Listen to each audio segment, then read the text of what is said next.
Kama ni inclusivity, tuangalie kila mahali. Kama ni ugawaji pesa, kama ni ugawaji viti ya wakilishi, kama ni mwananchi insecurity yake, kila mtu aangaliwe kwa katiba. Hii katiba tunatengeza sio ya Mheshimiwa Uhuru ama Mheshimiwa Raila ama Mheshimiwa Ruto. Katiba hii hata sio yetu sisi sahihi, ni katiba ya vizazi vijavyo. And I believe those distinguished Kenyans who have sat together, including church leaders, are going to give us a good report. They are going to give us a good direction ambayo nchi yetu inaenda. BBI ni mpaka ituangalie sisi. Tunasema kura zetu ndio nguvu zetu.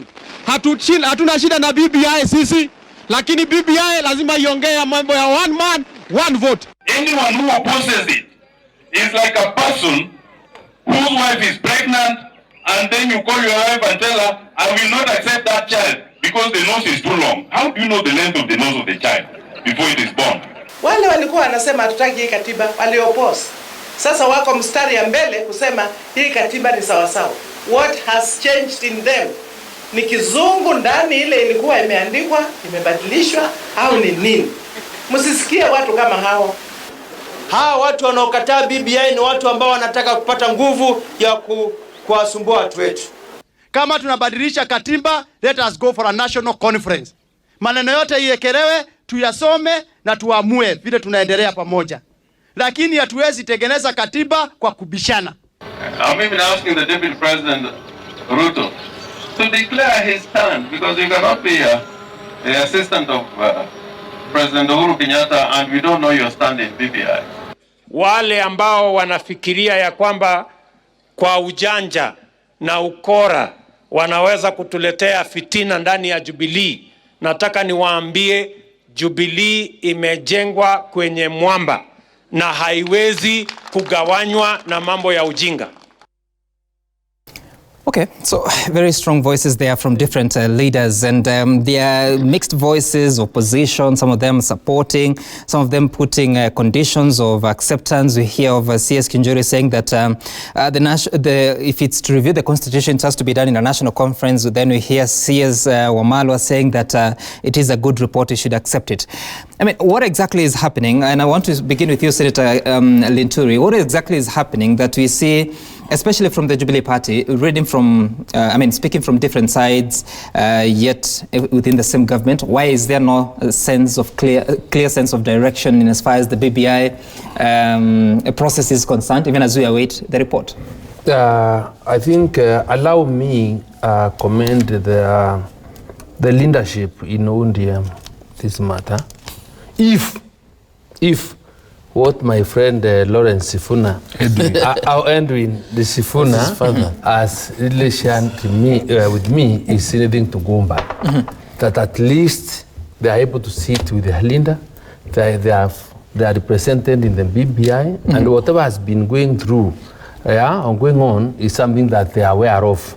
So whenever they comment, they speak from a point of knowledge. So from where we sit, we are very unfortunate. Our leadership is shaky, our leadership is not clear on what exactly is required of us, right? And for that matter, we are in the dark. We do not know. So even when we sit down, and we can't even plan ahead on what we expect from this report. So whatever you see Kionjoli talking about, whatever you see members of parliament talking about, is out of the feeling that we cannot just wait and see a document being dropped anywhere without us preparing ourselves and making our people ready for whatever the outcome. And that's why we have said, because I was in that meeting where 40 members of parliament sat and said, there is nobody supporting BBI, there is nobody opposed to BBI, because we support the president's idea of inclusivity on bringing national cohesion. Let us wait and see what will be contained in the BBI report. It is after that when we will retreat, read through it, and make a firm, we will make comment, and then we will take a position. But even then, will you make a common decision, bearing in mind that you're saying that your leadership is not, is actually shaking? You see now, the group, there are progressive leaders within the region. People that cannot just wait permanently to be called when you don't know when. So for that matter, those people that believe that we should chart a direction in terms of agreeing how or looking at how this report will affect the region, then those people of like mind will have to sit there. Those that want to sit down and to be told at whatever time this is what you need to do, some of us are people that can think, can reason, and can also agree and put up an argument why we should go this way or why we shouldn't go there or not go the other way. All right, and one of the divisive issues that has been coming up, Dr. Chris Omala, is the question of a parliamentary system versus a pure presidential system, and some have been saying that the pure presidential system has been tried over time, and even the past, I believe it's 7 years of the implementation of the new constitution, it has not been successful, especially when it comes to oversighting the government. Where would your voice be, even as people say that you're expanding the executive to bring in a parliamentary system that also takes care of regional inclusivity? Yeah, thank you very much for that question. I think I want to speak from the perspective of a legislator. And currently we are under the presidential system. Under the presidential system, ordinarily, members of parliament are supposed to oversight. But currently what is happening is the opposite. Particularly the members of Jubilee think, those who are in the House, they think they're the extension of the executive. How I wish that we go back to parliamentary system or a hybrid system for purposes of accountability. We want cabinet secretaries to come from the floor of the House. We want cabinet secretaries to be there, question time. When you're asking an issue about the community people, a matter of security, we want these CS to be there. Secondly, I can't comment so much about the BBI because I've not seen the BBI. Right. I'm waiting for the document to come out, to interrogate it properly. I speak from an informed perspective. But I gave my views to BBI when they came to Trans Nzoia. But we are waiting for the report to come out. After the report, it will be subjected to people for public participation, for purposes of panel beating. That's when we'll have a bill that will come to the floor of the House. Whether it's a referendum, we'll make a decision at that particular time. So I'm calling those doubting Thomases, please hold your horses.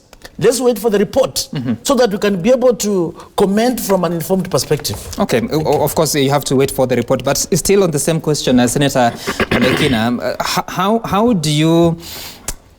Of course, you've been saying that the system is not working, the oversighting system. Earlier on, you had even alluded to, oh no, it was him saying that the members of parliament from Jubilee Party believe that or think they're an extension of the executive. How then do you revise this and put into consideration the BBI? Let me put it this way. I don't believe that it's only the members of the Jubilee in the National Assembly who believes that the extension of the executive. I think all members of parliament That's what I said. in the National Assembly believe that they're an extension of the executive. And this is evident from the previous Division of Revenue scandal, standoff that we had.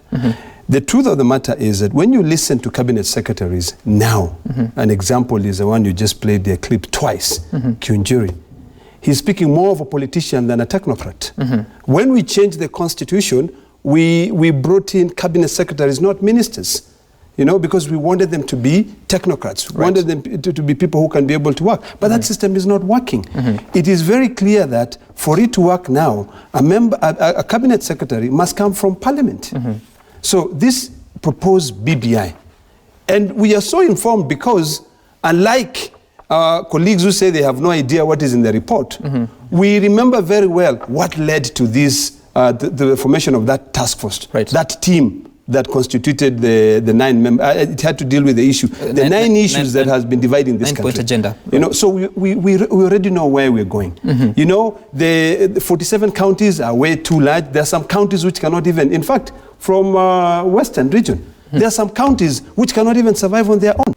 So the more, when we collapse them and we actually combine them, I would be very happy when I see Narok, Kajiado, and Taita Taveta combined into one county. You actually, you actually believe that's one of the proposals that make it? Let me put it this way. I am completely...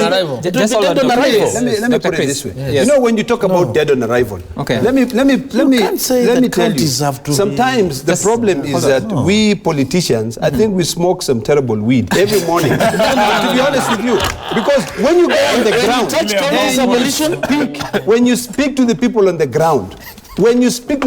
ground, they are like, you know what? We are tired of you politicians and what you're saying because we are liars. That's all what we are. When you speak to the people on the ground, they say, you know what? Combine these counties so that we can get services. When you go to Narok, Kajiado now, you know, the entire Masai, they're telling you, please, Let them combine. So BBI, one of the things I hope will happen is that we will now see ourselves as Kenyans.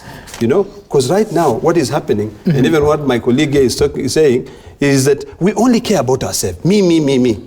The difference between a black man and a white man is that a black man only cares about his stomach. A white man think about the future. Okay. You know, because of environment, the issue of the environment. So this issue of tribalism has come to the question of race is in. So your final word as you explain. I think one of the things that has to happen is people must be allowed to present their opinions, and that is the opinion of Senator Ledama. Okay. There is a degree of selfishness in politicians. You should remember that my friend Chris Wamalo wants to be governor of Trans Nzoia. So he will not accept Trans Nzoia to be merged with Bungoma because he knows Bungoma, we will vote for our own. He has never told me that. Now, you know, these things we know them. Now, I am also happy that Senator Linturi has confirmed that those people who have been making noises in Mount Kenya are doing so out of ignorance, that they don't know what is happening. But for us, you should listen to people who know what is going on. I commend you for that. As Senator Ledaba has said, the BBI was a consultative process to look at possible solutions proposed by Kenyans. Dr. Chris, you're on air. To address the 9 issues that were identified by the two leaders. I am happy that he confirms that they came to Trans Nzoia and that he gave his views. What we are looking for out of this report is to see that the views of Kenyans have been captured in that particular report. And there will be another process that will involve Kenyans as well. You see, some of these noises, I remember when I was in campus, when we were doing the Bomas process, there was this similar noise from the same quarters about the limitation of boundaries because they had heard that there was going to be a prime minister who was appointed from parliament. So they wanted to have an upper hand. They start this noise of the constituencies, how many are in Central, how many are in Western, because they know that at the end of the day, the numbers in Bunge are the ones who are going to determine the Prime Minister. But the limitation of constituencies is something that is already provided for in the Constitution. And it is a duty of the IEBC, I believe, between 8 and 12 years. 12 years, yes. Every 8 and 12 years, they have to delimit and review those boundaries, so that those people who are going ahead of themselves really need to hold their horses. The NETA Secretary General of ODM, Senator Mithika Linturi from Meru, Dr. Chris Wamalo from Kiminini, and I hear you have future aspirations. You'll tell us in future. And Senator Ledama Olekina, thank you so much for making time for us.